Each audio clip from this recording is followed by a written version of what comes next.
Hola, hola queridos amigos, espero se encuentren súper bien. Hoy gracias a Dios pasamos a la lección 5, la salvación. Pero antes de eso queríamos agradecerle pues nuestra comunidad en YouTube, en nuestras redes, ya sea en Facebook, está creciendo. Hay personas que se han reportado agradeciendo por este mensaje y gracias a Dios podemos ver y tener la seguridad de que esta lección de fe de Jesús está llegando a los corazones de las personas.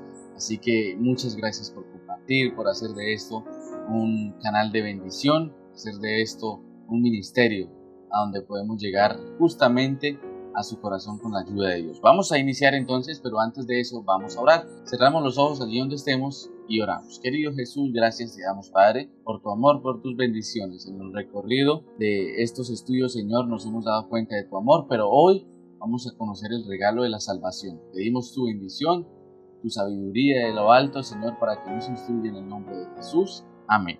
Muy bien, la pregunta primera sería: ¿cuál es la consecuencia final del pecado? ¿A dónde vamos con el pecado? Ya hemos leído en Romanos capítulo 5 versículo 12 que por tanto como el pecado entró en el mundo por un hombre y por el pecado la muerte, así la muerte pasó a todos los hombres por cuanto todos pecaron. Así que vemos, queridos amigos, que el pecado nos conduce a la muerte, nos lleva finalmente a la muerte. Es la consecuencia final del pecado. Y la siguiente pregunta sería: ¿puede el hombre resolver el problema del pecado? ¿Puede usted con sus propias fuerzas, con su vigor, con su inteligencia, con su astucia, vencer el tema del pecado sin necesidad de ayuda de alguien? Vámonos al libro de Jeremías, capítulo 2, versículo 22. Dice la palabra del Señor: aunque te laves con lejía y amontones jabón sobre ti, la mancha de tu pecado permanecerá, aún delante de mí, dice Jehová el Señor. Entonces, ¿cómo podemos nosotros decir que solos podemos con el pecado? De ninguna manera. Dice: aunque te laves con lejía, aunque uses los mejores jabones, aunque uses todo para limpiarte, el Señor ve y te muestra que el hombre no puede. Naamán, cuando quiso limpiarse, cuando quiso quitar sus llagas, dijo: Habana y Farfar, ríos de Damasco, ¿acaso no son mejores que las aguas de Israel? Quería lavarse y bañarse en el río donde él creía que el agua estaba más limpia, donde a su parecer allí sería sanado. Pero el mandato del Señor era que se lavase en el Jordán y allí sí se haría limpio.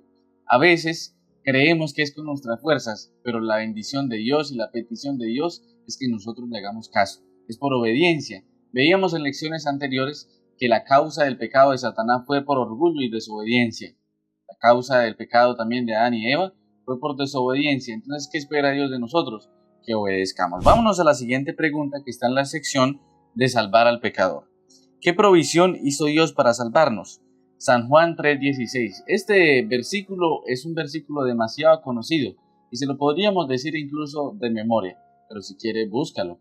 Dice de la siguiente manera: porque de tal manera amó Dios al mundo, que ha dado a su único Hijo, para que todo aquel que en él crea no se pierda, sino que tenga vida eterna. Entonces, ¿cuál es la provisión que hizo Dios para salvar al pecador? Envió a su Hijo amado. Ahora, ¿tú enviarías a tu hijo a morir? Si hay algún padre que está aquí observándonos, ¿enviaría a tu hijo a morir por los pecados de todos nosotros?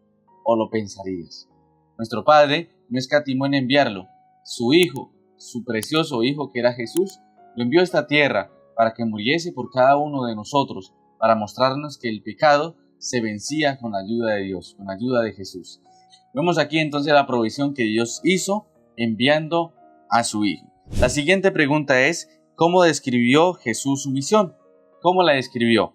Vámonos al libro de Lucas capítulo 19, versículo 10. Porque el Hijo del Hombre vino a buscar y salvar lo que se había perdido. Y la pregunta era: ¿cómo describió Jesús su misión? Entonces vemos aquí que el Hijo del Hombre, o sea Jesús, vino a buscar y salvar lo que se había perdido. ¿Quiénes eran los perdidos? Nosotros los humanos, pero vino a salvarnos. Entonces, ¿cómo se respondería la pregunta?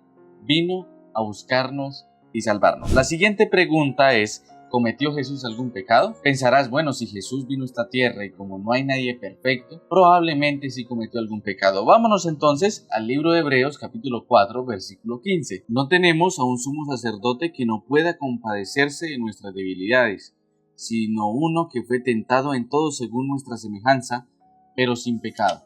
Entonces la respuesta, ¿cómo sería? Tú la tienes. No tenemos a nadie semejante a nosotros que haya resistido tanto el pecado como Jesús. Jesús no cometió ningún pecado.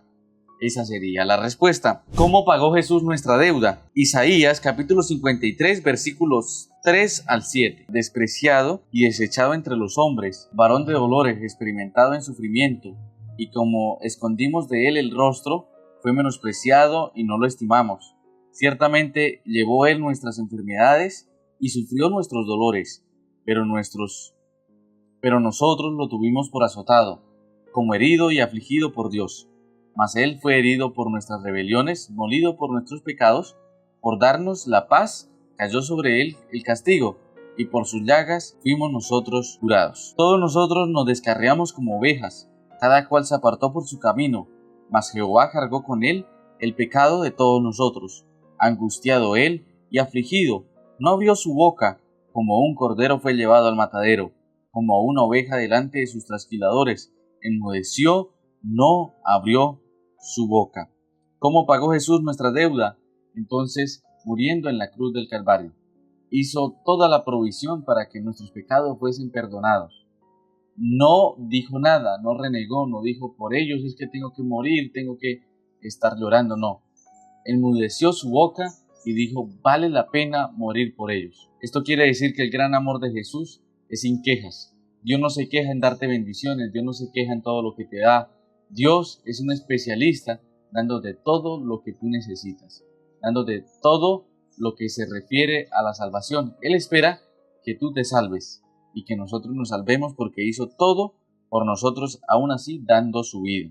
Entonces, ¿cómo pagó Jesús nuestra deuda? Muriendo en la cruz del Calvario. ¿Qué acto aseguró nuestra salvación? 1 Corintios capítulo 15 versículo 20 al 22. Pero ahora Cristo ha resucitado de los muertos, primicias de los que murieron has hecho, pues por cuanto la muerte entró por un hombre, también por un hombre la resurrección de los muertos. Así como en Adán todos mueren, también en Cristo todos serán vivificados. ¿Qué acto aseguró nuestra salvación entonces? La muerte y la resurrección de Cristo. Vemos que Cristo cumplió su propósito, que no solamente murió y se quedó allí en la tumba donde estaba, sino que también resucitó. Esto quiere decir que aunque la muerte, que aunque Satanás quiera hacernos desaparecer, hay poder sobre ello, y el poder está en Cristo Jesús. Cristo venció la muerte con su acto de resurrección. Así que la respuesta sería de la siguiente manera: Cristo murió por nosotros, pero aseguró nuestra salvación cuando Él resucitó.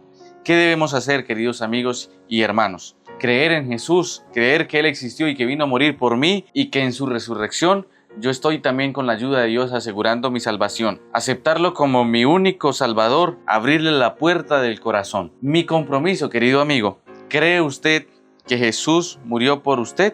¿O creo yo que Jesús murió por mí? ¿Lo acepto como mi único Salvador? Escribe amén si lo aceptas como su único Salvador y le entrega su vida y su corazón. Yo quiero ser de Jesús, quiero pertenecer a Jesús, quiero entregarle mi corazón y mi vida a Él. ¿Estás dispuesto a eso? Si estás dispuesto a eso, escribe amén. El Señor ha hecho provisión para nosotros. Dice, voy pues a preparar un lugar para vosotros. Él está construyendo nuestro lugar allí en el reino de los cielos para que cuando nosotros resucitemos de entre los muertos o Cristo venga y nos encuentre aquí, sería la mejor experiencia en nuestra vida, pues viviremos por toda una eternidad. La muerte en la Biblia se compara únicamente a un sueño, lo veremos en estudios siguientes, pero el Señor está preparando tu lugar. ¿Aceptas ese lugar para estar en el reino de los cielos? Querido amigo, quiero decirte que hoy el Señor ha mostrado y nos ha llamado de una manera demasiado significativa. Comparte esta lección con alguien, pues es el deber tuyo hacer que otros conozcan a Jesús. Escríbame si estás de acuerdo con ello. Dios te bendiga. La siguiente lección sería el perdón de los pecados. ¿Sientes que tienes un pecado que todavía no has podido sanar o sientes que todavía no has sido perdonado? Espérate a la siguiente, pues el Señor tiene un gran regalo para ti por medio de esta buena lección. Un abrazo.